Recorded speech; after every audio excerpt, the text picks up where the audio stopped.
three bony areas that have a tendency to travel vibration, and that is the heel, the knee, and the elbow.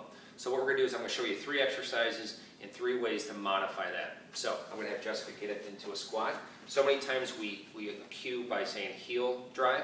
So what we want to do is make sure that this person, especially if they're new to vibration, they have a tendency to sit back in their heels, or they might also have tight calves. It could be a number of things where people are sitting back in their heels. So in this case, we always want to make sure that she goes into more of a flat foot position, or even more emphasis on her toes initially to get her comfortable with the vibration. So if we have a tendency heel drive, we'll transfer a little bit more. So make sure if somebody feels it during that exercise that you just kind of shift their weight a little bit more to their toes. Okay? Now the knee is really what we're talking here could be a hip flexor stretch. So this is a great way of really getting closer to the motor source into that hip area, but the problem is we're going to get quite a bit more travel just because we're having contact with the knee.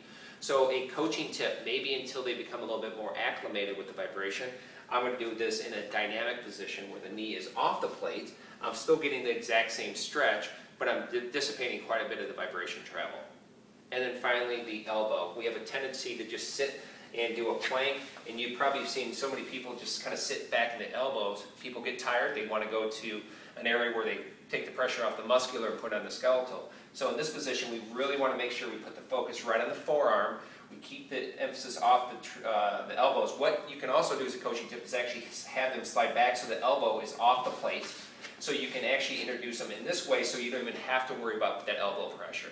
So it's just another quick tip to really ensure that you're getting the pressure here, the exercise that you want, keeping the pressure out of the elbow. So those are 3 little areas to really watch out for and make some modifications to dissipate quite a bit of the vibration travel.